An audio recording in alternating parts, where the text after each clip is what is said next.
Hi, everybody. Welcome and good evening. I'm Amna Nawaz of the PBS NewsHour, and I am honored to join the PBS NewsHour Student Reporting Labs, the American School Counselor Association, and wellbeings.org. That's the public media health initiative created by WETA for tonight's very important conversation. Now, the COVID-19 pandemic has completely changed how we live. It's created uncertainty, and it has upended all traditional rites of passage, especially for young people whose lives are already undergoing incredible stress and change. This fall, with school openings in flux and plans changing all the time, students face the added stress of how to deal with isolation and with solitude, how to maintain or even create new circles of friends, how to socialize, how to study, how to prepare for exams and for college. It's a lot.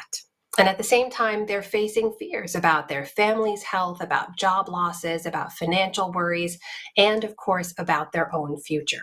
Every aspect of being a young person, it's already so challenging, has been made even more difficult.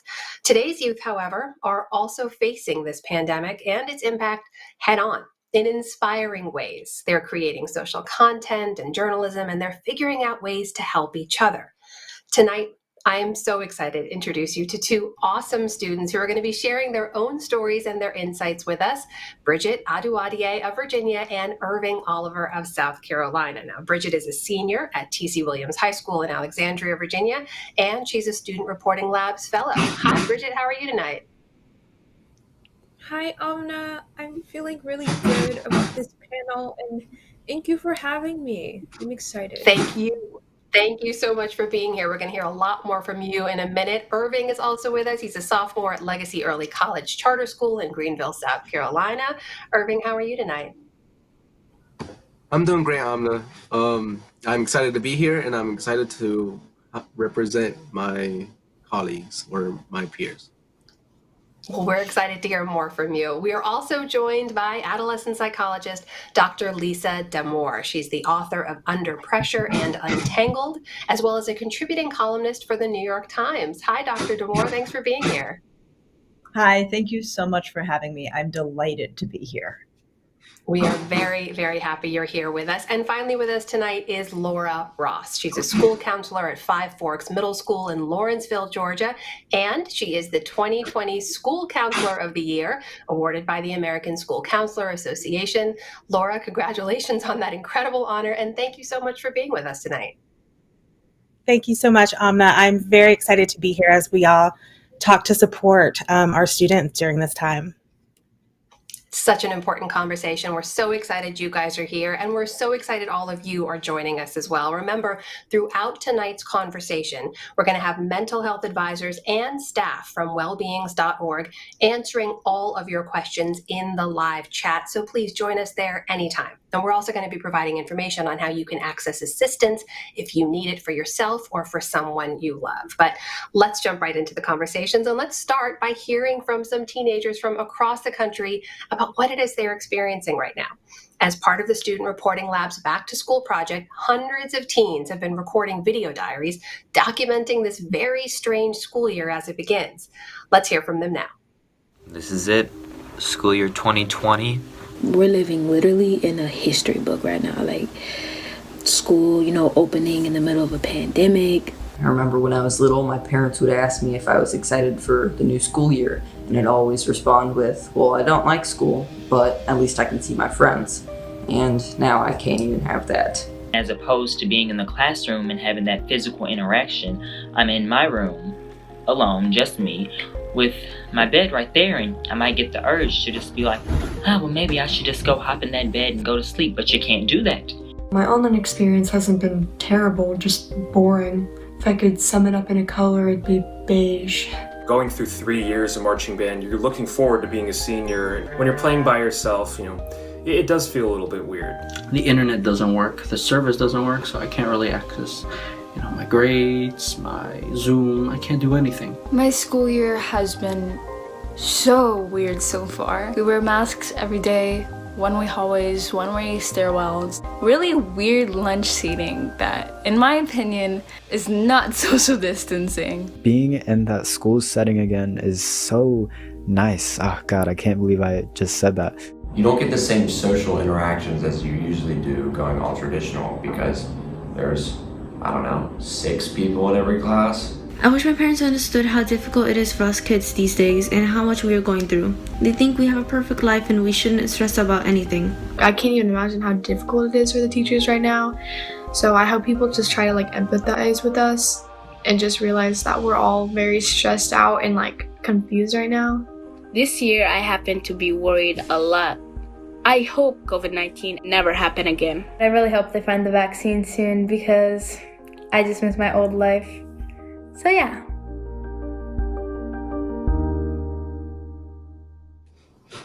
And a huge thank you to all of those students for sharing their stories with us. Thanks to all of you for joining us. Remember, jump into the live chat anytime and join the conversation. But let's start with the conversation right here. Bridget, I want to hear from you first. You're a senior in high school. This cannot be how you imagined your senior year would unfold. So give us a sense of what school looks like for you day to day and how it's going so far. Yeah, for me, I am doing online learning, doing class via Zoom. And for me, that has definitely impacted my mental health in that I didn't expect school to go like this, especially my senior year. That rite of passage of doing senior pictures and going to homecoming and just seeing your friends on a daily basis has been taken away from me. So and a lot of my peers who are also going to be graduating this year are in a very similar position to the class of 2020 and what they experienced last year, except that we're starting in the same place that they left off. And I'm just trying to reconcile with the fact that there are a lot of things that I haven't experienced. I have been in my room via Zoom a lot of the time, just trying to focus on school, but then also it's just really stressful trying to balance all of that with college applications and not even knowing what college is going to look like when I get to campus or when I get accepted. So senior year is really just a lot mentally for me, and it has been a lot mentally for my peers too. And I just hope that it gets a lot less ambiguous, especially regarding my school district's plans for the rest of the school year, as well as what college admissions is going to look like, because colleges have not been super clear on that. So not only is it anxiety inducing, but it's also just frustrating. You're dealing with the uncertainty on two fronts, right? We're every day in high school, and then you don't know what's ahead. For college, senior year is such a crucial year. Irving, what about you? You're a sophomore, so it's slightly different in terms of your high school career. But tell us a little bit about how you're going to school, where you spend your days, and what that's been like for you so far. Yeah, so sophomore year for me has been very hectic because we really don't know what we're doing. It started off with everybody struggling on the new technology we're at, because as a generation that's supposed to be tech savvy, we've been struggling a lot with Nearpod, Google Classroom, on Zoom. Sometimes it doesn't work. I said in the video, the servers go down. It's really unorganized.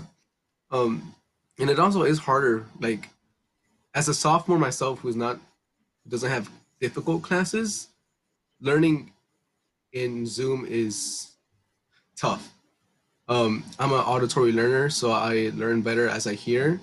But when I'm just staring at a screen all day, I can't pick up anything that the teacher is supposed to tell me. I've lost all sense of communication and interaction with my peers, and it's not been good. It hasn't been fun. You heard Bridget say that she was feeling much more stressed these days. Is that true for you too, Irving? Yes, that's because I'm usually working with people, and they're usually like telling me, "Oh, this is how you should do it," and they're supporting me while doing it. And now it's kind of just me by myself working on an assignment that I have no clue what's going on. Dr. Damour, let me bring you in here because you have written extensively about all of this. And I just want to share the results of this survey that wellbeings.org and the Student Reporting Labs ran earlier in October. They asked high school juniors and seniors in college, freshmen and sophomores, what their concerns are. Mental health ranked as one of their top concerns these days. Does that surprise you, given everything young people are going through right now? No, not at all. One of the things we can say about the pandemic and teenagers is that in many ways, every teenager is having their own experience. They have their own unique circumstances, their own unique stresses and pressures. And then at the broader level, though, the pandemic runs at cross currents with what it means to be a teenager. The job of teenagers is to become increasingly independent and to spend more and more time with their peers. And the pandemic makes that impossible. And what I am hearing clinically from my colleagues and also in my own work is that teenagers are finding this very tedious, very constraining. School, which may not always be their favorite, now it is all vegetables, no dessert. What Irving was talking about missing the relationships. It's so much of learning happens in the context of these relationships. And what Bridget was talking about missing out, really missing out. And there's fears of missing out that a lot of teenagers have, worries that there's a whole social world going on without them. But then there's actual missing out. Bridget talking about sort of like once in a lifetime experiences that are part of being a senior. Or Irving talking about in the day to day, not being able to connect to class, knowing that there's a class going on without you. And so both at the huge scale of the developmental challenges of being a teenager now being that much harder, and then at the day-to-day scale of feeling alone or feeling cut out of a class or not understanding what's happening in school because you don't have the contextual support of school, that's a lot. And so no surprise that our teenagers are really feeling it at the psychological level. Laura, what about you and your day-to-day? You just heard from Bridget and from Irving and from a number of other students talking about what they're going through right now. What about your students in Georgia? What are you seeing they're going through right now? And how do you approach that as a counselor? So with our students, yes, I'm seeing similar things. The stress of everything about the pandemic and how we're learning. Our students, some are in person and some are learning virtually. And the stress of that, even those who are in person and just the differences that, and we saw in the video that are in school, the different way they have to even navigate around the school. Is a big stressor for them. And that combined with also doing school and trying to keep up and trying to, maintain that education and the keep up with the rigorous coursework while also, feeling really uncertain and anxious. We have students who experience anxiety and it's even heightened more. And we're seeing more students experiencing those anxious feelings and anxiety now just because of how school is and how life is right now with the pandemic. Definitely seeing students who are feeling that loneliness and isolation. And interestingly enough, I had just had some students share their own self-examination, being very critical of themselves.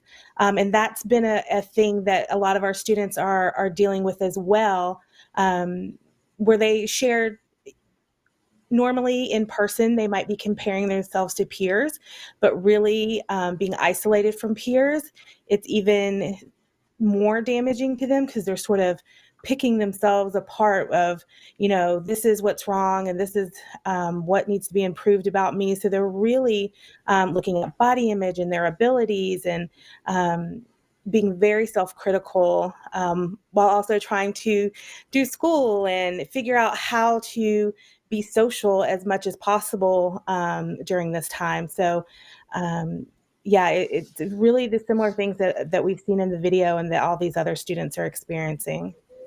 It's clearly a lot. It is a lot for anyone to deal with. And Laura, you providing the perfect segue for us to hear from some more students who very candidly and very bravely opened up even more about some of the moods that they're experiencing during the pandemic. They shared some of those thoughts with us in video diaries to talk about their moods as well as their own mental health issues during the pandemic. So let's take a listen to what some of those students had to say right now. I've always struggled with my mental health. but it's been more prominent than ever. Having to combine the negative thoughts that clutter this space with the stress from classes is just the perfect mix for a disaster, if I'm being honest. I feel like I'm trapped within my own mind. No one can hear me. I feel like no one knows who I am. I don't like this feeling.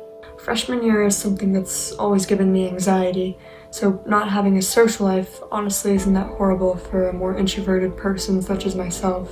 School and my home life is basically one and the same, so I really miss that, when you used to, school just ends and then boom, you can come back home, chillax. While I'm trying to stay optimistic, I'm still anxious about what will happen next.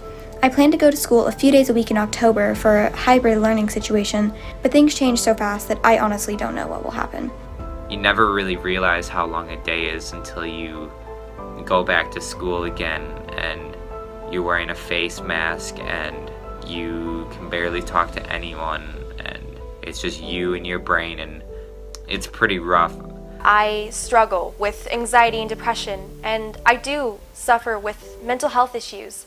Someone listening and having that love, support, and encouragement is appreciated, and I think that's what I want or sort of need right now.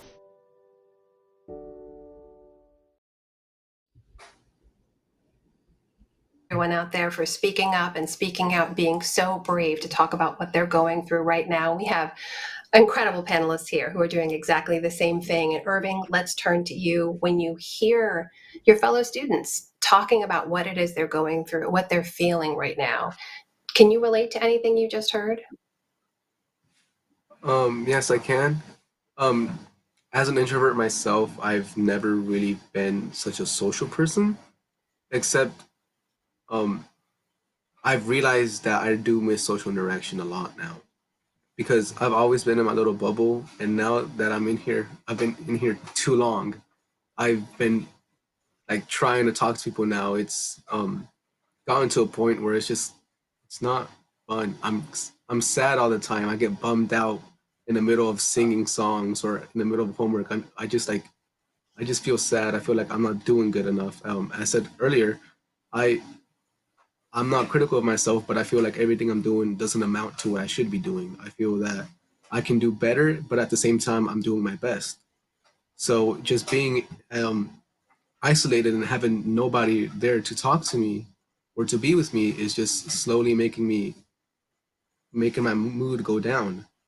Even affects my temper to a point where I'm slowly realizing that I'm getting mad at things a lot easier, and that everything to me seems a lot slower now. What do you mean by that when you say you're getting mad at things easier? We should mention too, you have siblings at home, right? Like you're balancing stress at home with stress of schoolwork and the stress of uncertainty. Yeah, so I feel that my temper has been shortened a lot because, as I said, I live with my siblings, and sometimes they get out of hand in the middle of class. And how am I supposed to address that to my teacher that my brother is screaming because he just missed a question on Kahoot?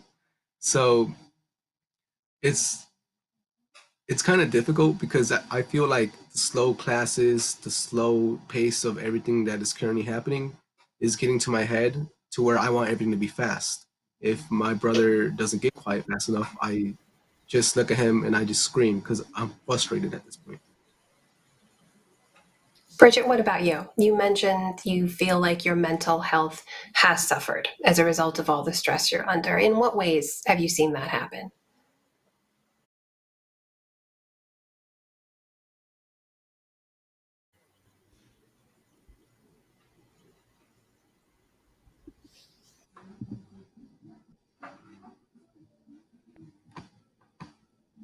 Let's have you jump back into the conversation in a second, guys.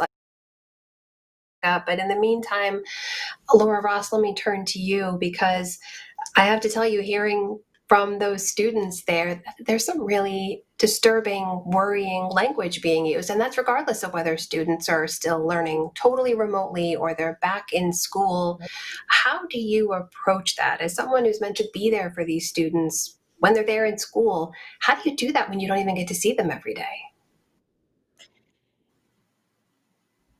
As a counseling team, this is one of our top priorities is our students' mental wellness.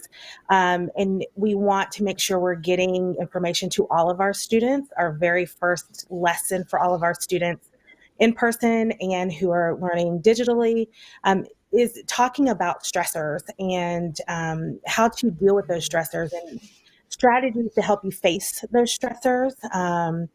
Because we know as adults, I just said this today, as adults, we're feeling frustrated and we're feeling stressed out. And so thinking of our adolescents at the same time feeling this and how they can deal with it. So we really wanted to give them tools, coping strategies. We have a campaign in Georgia right now of Free Your Feels, and really trying to talking about your feelings. If you need help, where to go for help, constantly reaching out and making sure students know that they can reach out to us as well as a counseling team. And getting them to learn, we can't always be there with them, especially our students who are learning digitally, and just getting information out there of ways that they can express those emotion. Who can they go to for help? Who's their support network? Like, who's the listener? Who's the person that gives great advice? Who's the person that can help get you in a better mood? And then if you're really feeling like you have an emergency, something really urgent, making sure they have all the information to contact somebody for that. And it's really been taking cues from our students. We have some amazing student leaders that I actually heard from this past couple of weeks, wanting to lead their peers in things about self-care and self-love, about breaking the stigma of talking about mental health concerns and dealing with these stressors. One of the things that we did do in our first lesson was allow students to share what is stressing them out anonymously so they could see that they're not alone in these feelings, because especially learning at home in your own bedroom or living room or wherever, and not knowing what everybody else is experiencing, it feels like it's just you. And so it was good for them to see the others who were also feeling those same things and those same stressors. Dr. Damour, let's bring you in here. You are the expert in all of this. As you're hearing these testimonials, these stories, this honesty from these students, what goes through your mind when you hear all this right now?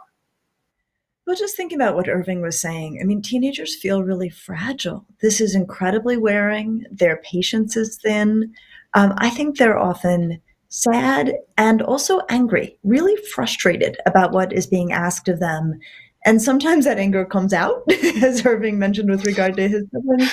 And I think sometimes it gets turned against the self. Laura was talking about how self-critical she's hearing students be.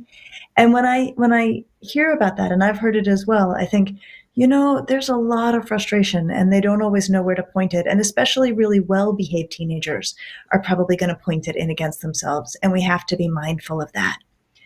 As I listened to the video diaries, two big thoughts came forward. One is that we should be clear on what we mean when we say mental health. Because what we mean is not that people feel calm and relaxed all the time. That has never been the definition. Mental health is when we have the right feeling at the right time and the capacity to weather it. So we should expect that teenagers are feeling stressed, frustrated, anxious, worried, apprehensive about what's ahead. That would be strange if they weren't, in fact. But we also need to make sure they have the coping skills to weather it. As Laura was saying, really thinking about how do we get ourselves through this hard time. The other thought I had is that we want to watch for when it's not mental health anymore, when there is grounds for concern. And the way to think about this is that mental health is like physical health. Physically healthy people get sick. They sometimes get a bad cold or a bad flu, and we know they're healthy because they recover.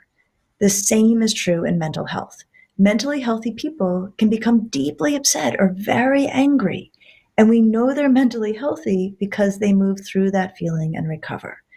So given how much distress young people are experiencing, what I want adults to be on the lookout for are kids who are not bouncing back, kids who are getting stuck in an emotional rut and are unable to move their way through it. These are all good things to look out for. I do want to bring back in Bridget, who I think has reconnected and joins the conversation again. Bridget, welcome back. I'm not sure how much of the conversation you heard, but Irving was talking about how he sometimes feels sad and how he loses his temper early. You heard your fellow students talking about the many ways in which their moods are changing and they're feeling differently during the pandemic. What about you? Share with us what you're feeling day to day and how you think your moods have changed, if they have. Yeah, for me, my mood has definitely changed a lot. I do find myself feeling a lot more depressed and just sad and just on that emotion longer than I think I should and just struggling to get out of that emotional rut as was just described by Lisa. I do struggle to get out of that rut sometimes. Sometimes it does disrupt my actions because I just up out of bed or I just feel really sad and with myself that I feel like I just can't on with my day and it affects a week or 2 weeks sometimes and with the amount of stuff that's on my grades and I do try to just forgive myself when I do to just do something that makes me feel better about myself. Maybe take, a couple hours off of class when I need to, even though I might be missing out. I feel like that is just the best thing that I can do for myself sometimes. Sometimes I just need to walk away and let joy be canceled out by what I'm feeling, by my sadness, frustration, and just accept the fact that it's okay to be upset or angry or stressed out. But I really do struggle with that other part of moving on from that. Yeah, letting that joy, as you say, Bridget, there's so much wisdom in everything you're saying. Letting that joy, recognizing sometimes you have to forgive yourself. I think those are all lessons we could use right now. But these are really weird times, and I want to hear from a few more students who are sharing what it's like in these very strange times. Because let's be honest, social distancing and masks and quarantine, it's really hard for anyone to figure out, but especially for teenagers who are by nature figuring out their identity through their peer groups and through social interactions. Now, our student reporting labs media makers also described for us in those video diaries the toll that the isolation is having on their mental health. So let's take a listen to what they have to say now.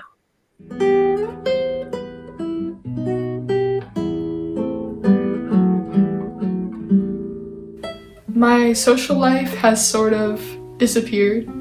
I'm a little worried about making new friends. I'm in high school now, and usually that would mean, creating a new social network.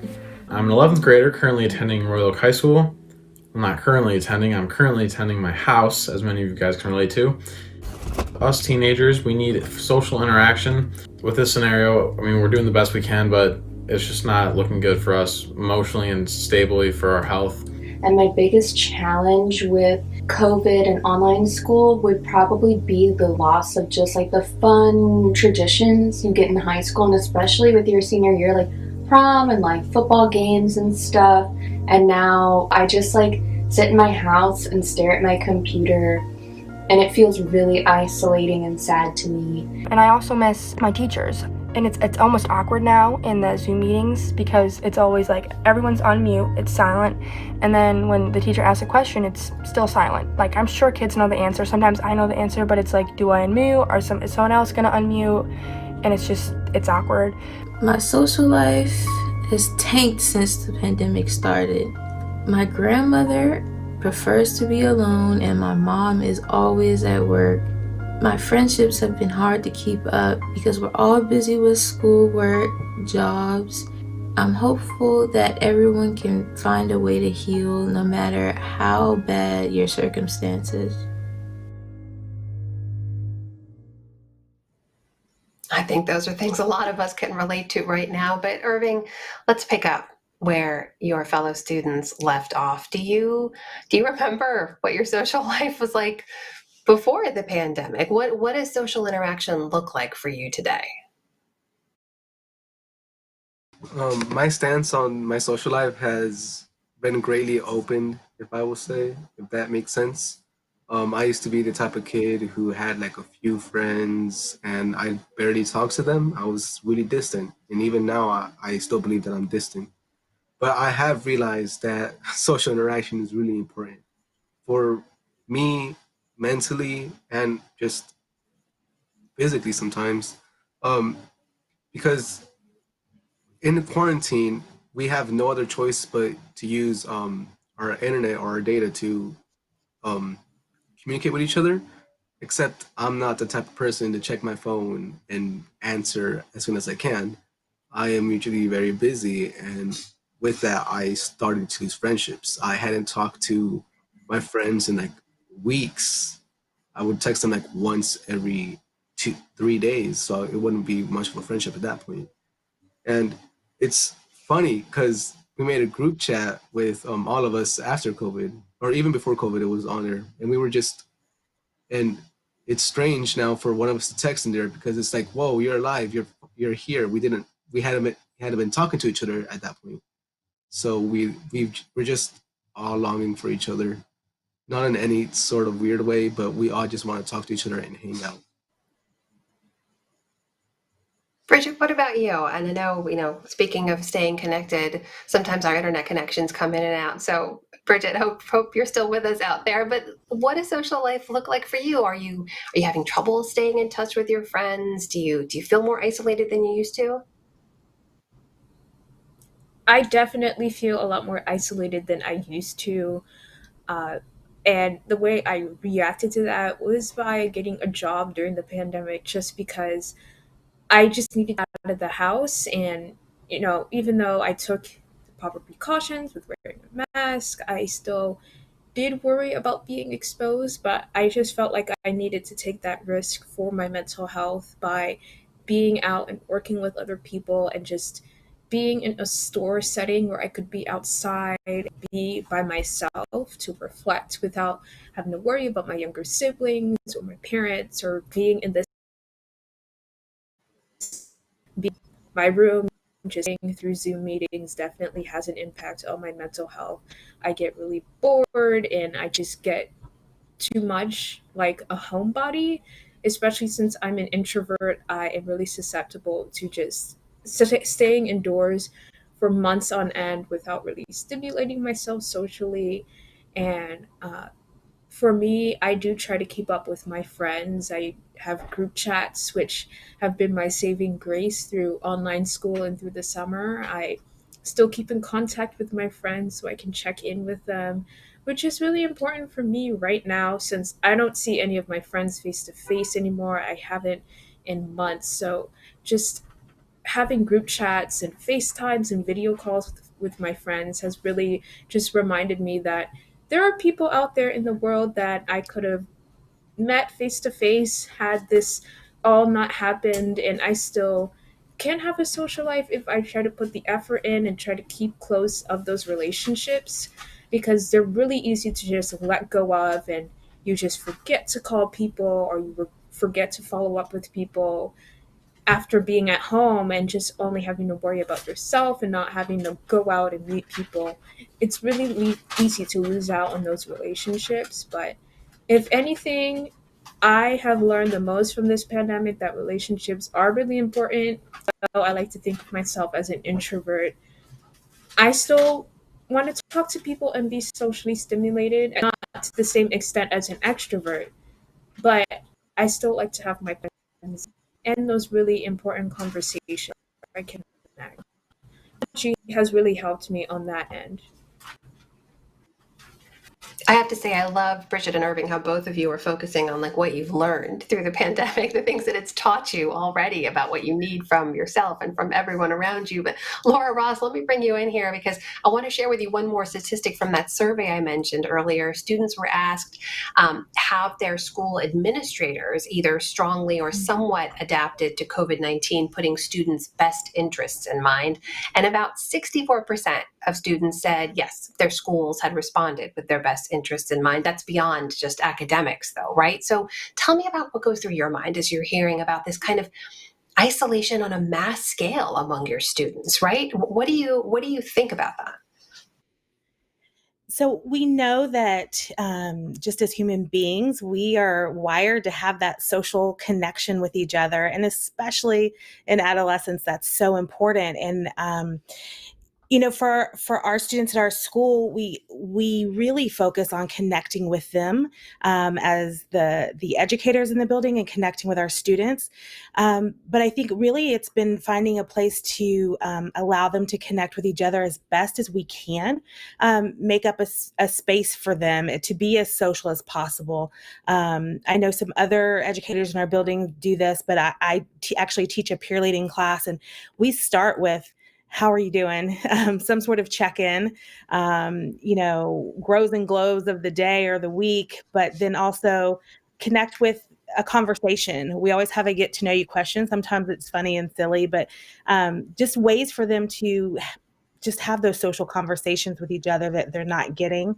And finding that space even for our students who are in person, who maybe, they eat with their lunch class in the room, but maybe there's 3 of them, and trying to find space for those students to, create a space for them to have lunch with others, socially distanced in a room that they really can connect with a few more students. And even doing it virtually. I know some of my counselor friends are doing, and I hope to start soon doing just some virtual Zoom lunches. So our students who are eating at home by themselves could just eat together and just, have just a conversation and connect with each other in that way. And so it's funny because we've always been like, get off the screens, get off your phones. But now I find myself having conversation with students. I'm like, how can you connect through FaceTime and a group chat or something like Bridget was mentioning, so that you can connect with friends and feel like you have a little of that social snack. Of course, they want in person would be ideal, but give them that something that does connect them with their peers. Dr. Damour, I want to share with you one other statistic that stuck out to me from the students that were surveyed. They were asked about who is having a positive impact on their mental health during the pandemic, and about 53% that their friends provide that positive impact. Only about 38% said their parents have been able to provide that positive impact. And maybe that's just typical of any teenage parent relationship anytime, not even a pandemic. But when in terms of support systems and filling in some of those social voids, what can you tell people out there who are feeling that kind of isolation right now? Well, what I would say actually to parents and guardians is we actually need to up our game a little bit right now, because our teenagers don't have the peer supports that they're used to. And a way to think about this is I imagine often adults have this idea that I'm supporting my teenager when I ask them how they're doing and they tell me their problems and then I offer solutions. And this is really well-meaning. But in my experience, that's not exactly what teenagers are really looking for. Instead, they're looking for a couple things. Number one, they just want us to be a steady presence, just around, available, agendaless, present in a way that lets them know I'm here if you need me. The other is they just want us often to listen, to just hear them out, even when they're complaining a lot. And if it's hard to let a kid complain, it sometimes helps to say something like, do you want my help or do you just need to vent? And almost always teenagers will say, I just need to vent. And that's a huge gift we can give them. And often what we do when teenagers bring us their concerns is we start to make a whole bunch of suggestions about what might make it better or what ideas we have. Very rarely is that what they are looking for. They're usually just looking for an ear. And then if you need to do one more step, empathy. Just saying, that stinks what you're describing. That sounds incredibly hard.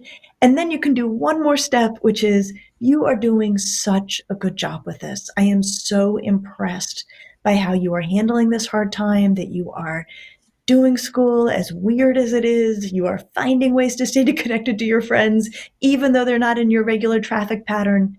But what I would say to the adults who surround teenagers right now is steady presence, listening ear, hold the suggestions and solutions, empathy, and encouragement. That is so powerful for teenagers. And these can seem like such small gifts, but we should not underestimate how powerful they can actually be for young people. What about, let me follow up on that idea. What about for the teenagers and the students out there who are feeling that isolation right now, who don't necessarily feel like their parents will hear what you're saying and need to try to fill in those voids somehow? What would you suggest that they do or try to do right now? So I'm watching teenagers be incredibly creative. My favorite thing that I heard about lately was a ninth grade class that had a Zoom meeting room that was open all day. And so anybody who wasn't in class or had some downtime could just pop into the Zoom meeting room and hang out with a classmate or study with a classmate or ask about whatever it was they didn't understand in the class they all just left. So they are creative and inventive. And I love what Bridget said about getting a job, knowing that she needed to be out in the world and connected. And one of the things that teenagers really need is contact with non-family adults. It's very powerful for teenagers to have adults in their life who are not related to them. Teenagers can hear praise from adults like bosses or coaches or teachers that they won't always take from their parents. If the parent praises them, they're likely to say, "You're my mom, of course you have to say that." They can take criticism also from adults. A boss who says, "I've seen you do a better job," is likely to help a teenager grow in a way that when a parent is critical, teenagers by their natures can rebuff it. So I would say to teenagers, keep being creative. They've got great ideas. I would say to parents, step back, watch what teenagers will do if we make space for them to figure out solutions. And then to the degree that it's possible, given that teenagers don't have as much contact with their teachers, their counselors, their advisors, their coaches, we want to put good grown-ups in their path. Even if that means asking a favorite aunt or uncle to call, check in on your kid, they need good friends in their lives, and they also need good grown-ups in their lives. I love that idea, putting good people in their path. And everything you just said is the perfect segue to the next video, which focuses on coping, on how people are coping or not coping. So let's go back to another video now. We're going to hear from some more teenagers who are sharing their stories from across the country. This is how they are taking control and how they're taking steps to protect their own mental health. Take a listen.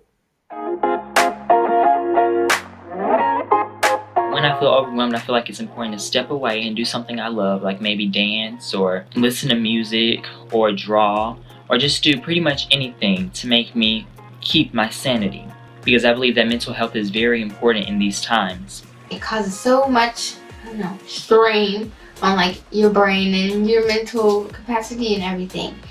And so we just feel like we're trapped and like, guys, I need an escape plan. I feel like my escape plan is like art and skateboarding and reading and music. My mental health definitely took a hit at the beginning of quarantine, and over the past few months, I've rediscovered some of my past interests and taken up more hobbies like reading and riding my bike. Now that school started, I'm really glad that I started doing those things so that now I can start the school year feeling happier and in a better place. Like some people got like really depressed and it like really affected their mental state. And anytime I felt like, the pandemic was doing that to me, I do what the average teenager do, scroll through TikTok all day. I just like watch a bunch of like anime series and stuff like that on Netflix, which was very therapeutic and relaxing to me. So that's what I did to cope.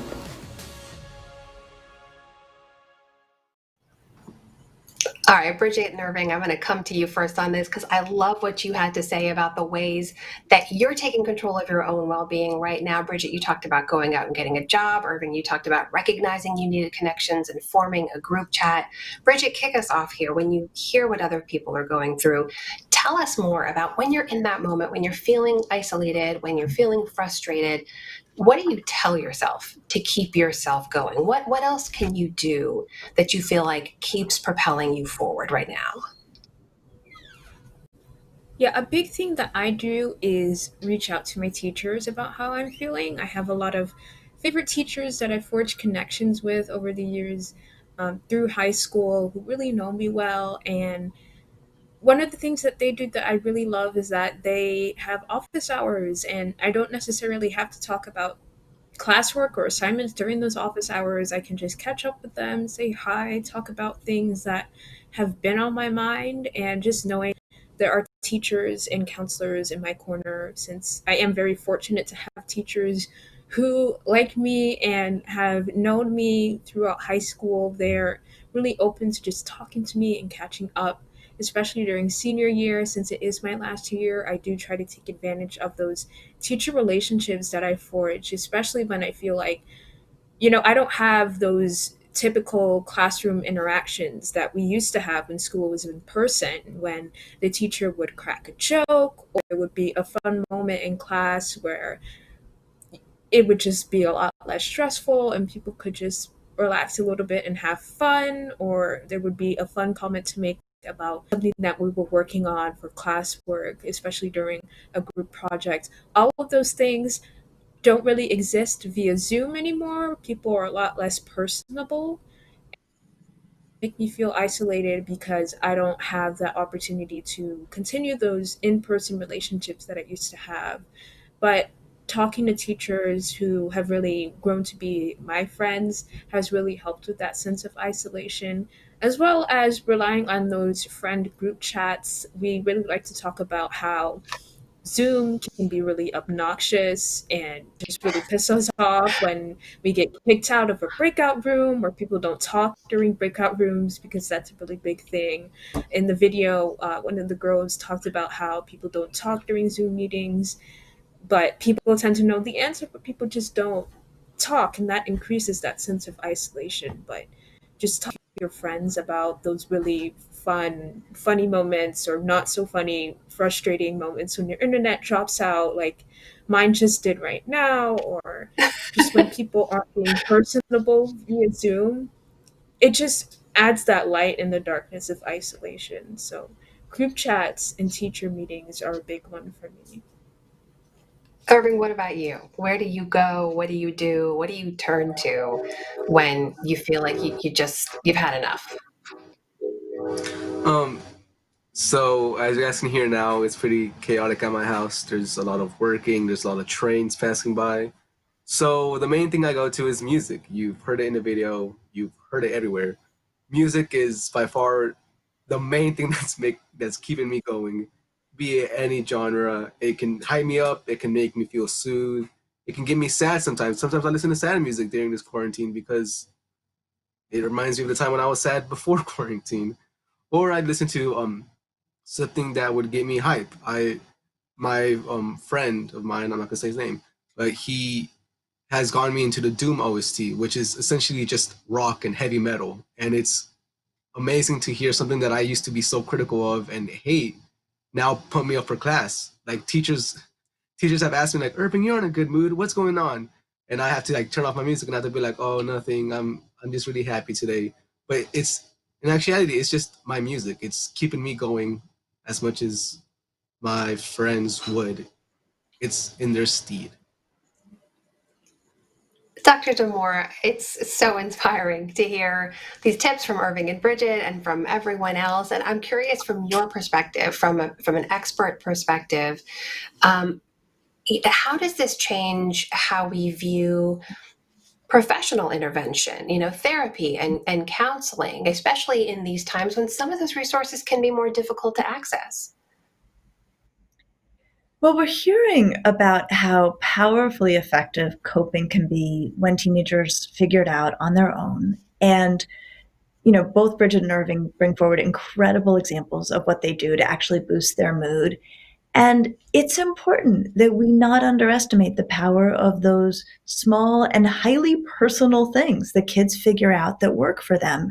And I've noticed as a clinician working in the pandemic that I've become much more attuned to what are really quite granular interventions, because that's what we have available to us. We can't actually do the big fixes we want to. We can't make the pandemic go away. So we've become better at harnessing the utility of things that feel small. And one thing that is just so cool about teenagers is that they feel things more powerfully than adults do. And we know this instinctively about teenagers. So it means that when they're upset, they're often more upset than an adult would be. But it also means that for pleasures, like the way Irving was describing his reaction to music, they enjoy things more intensely than adults do. So sometimes adults can be like, really, kid? Like you're getting that much of a boost out of listening to music? But we should not underestimate it. I think of it almost like teenagers' emotional superpower. A pumpkin spice latte can solve a lot of problems sometimes for a kid who's been holding out for one. So we have to find those small things, even while we keep a very close eye to make sure that the small things are working. They're giving kids the boosts they need to get themselves through, a hard day, a hard week.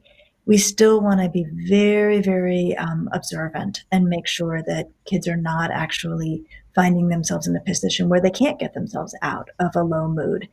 And under those conditions, we do want to try to connect them with help, whether it's a fabulous school counselor, someone like Laura, or a clinician in the community. We have switched over to using virtual platforms for doing psychotherapy.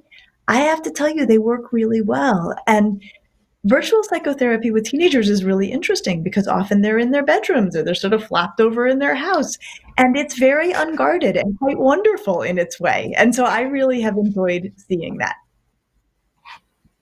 Speaking of wonderful school counselors, let's turn to one now. Laura Ross, as you're hearing all of this and the many ways in which students are stepping up and figuring out things for themselves, what's your advice in terms of best practices for educators, for other counselors out there who may see students they're worried about and want to help empower them with those coping mechanisms? What would you say to them? I think the biggest thing, and we've heard it already tonight, is really just holding that space for students to share and listen to them. A lot of times, our students are holding that just within themselves and not sharing and feeling like they don't want to, I've heard over and over, burden somebody else with it. But making sure they know they have that space to share. Even doing, we started in the summer doing some community circles with students who wanted to do that, just to have a structured space for them to be brave and share. How they're feeling about different situations that are going on right now for them, what's going on in the world, how they're coping with learning right now, how they're coping with being in this pandemic. And I think just giving them a variety of coping tools. And I like what the one student said about their escape plan. We did that with our students. Our first lessons have been that, and then they choose what works for them.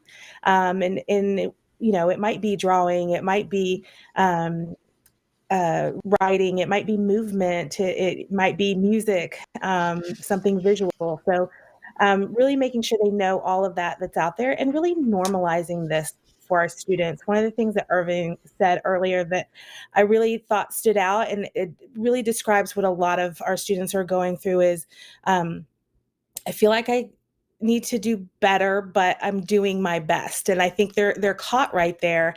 And just really normalizing that everybody's kind of in that space and their peers are in that space as well, and that they are doing their best, and really encouraging them. And sometimes our teenagers just need you to point that out for them so that they can actually see, because they can get stuck in being critical of themselves and pressuring themselves and pushing themselves, and just pointing out to them and encouraging them, look what you have done, look what you are accomplishing, look how you are handling this so well, and getting through some of these really challenging situations. You know, Dr. Damour, I want to bring you back in because I promised I would address some of the questions coming in. I've done a very poor job of it because I've just been so fascinated with everything y'all are saying. But there is a question coming in. I think we can help someone here.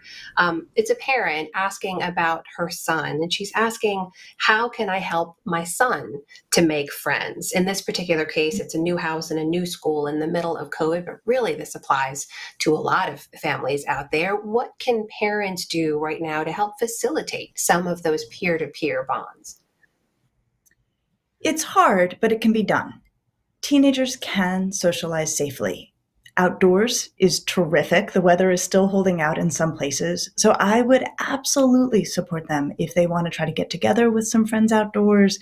If there's anxiety even about that, masks outdoors makes things even that much safer. So we should go out of our way to make it possible for young people to see their friends, to be supervised if they're worried that they might be good at maintaining social distance, but their friend isn't. And we can supervise in a way that doesn't make it strange. We can say, I'll sort of keep an eye out from the back window, or we can go to a huge park and I'll stay pretty far away. But it's hard because we're not accustomed to having to supervise teenagers' social lives or even orchestrate them. But that's where we are. And so the more we can turn our attention to just problem solving, trying to make it work, and also to remembering that having social support does not mean having a huge and busy social life. It means things like having someone you can tell worries to, having someone you can tell your secrets to, feeling connected and accepted. It doesn't have to be lots of people who make that happen. It can be one good friend. It can be a cousin that a young person talks to. So we're going to be more modest in our goals about what socializing looks like right now, but we can help make it happen. Quality over quantity now more than ever is what I'm hearing you say. Bridget and Irving, I want to bring you guys back in now because this is all about you and your peers right now. And I'm curious, after everything you've heard tonight, after everything you guys have shared, if you had to kind of leave us with one thought about what do you think people out there need to understand about what you're feeling and what you're going through, what support you need to succeed, what would you want to say to anyone out there and also to your fellow students? Any words of encouragement or support? Bridget, I'll leave it to you first. What would you like to say? Yeah, for me, I definitely want to encourage my peers to check in with their friends. I feel like that's a very small thing that people can overlook, but that's really important to do, especially during these times. It can just be a simple text to somebody that you haven't spoken to in a while, or your best friend, or in a group chat, just asking, how have you guys been? Or bringing up something funny that happened in a Zoom meeting and starting a conversation from there that can really just open up the emotional doors and walls that a lot of people have around themselves, and just inviting somebody and being empathetic about that, even if it's through screens and without faces or video. I think that can be a really empathetic move to not only help others but also to help yourself, because you can perhaps relate to what other people are experiencing.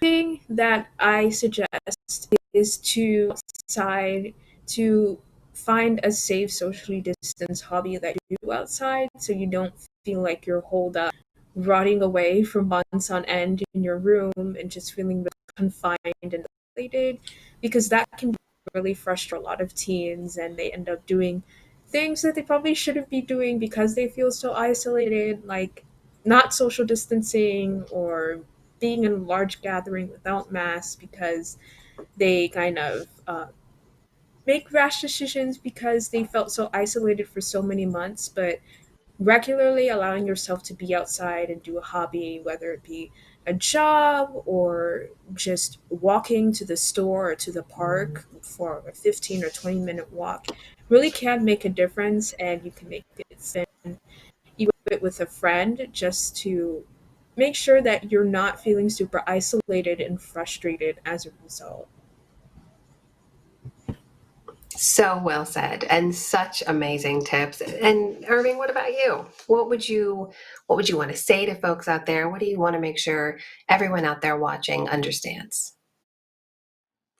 I think first things first is that everybody's under pressure.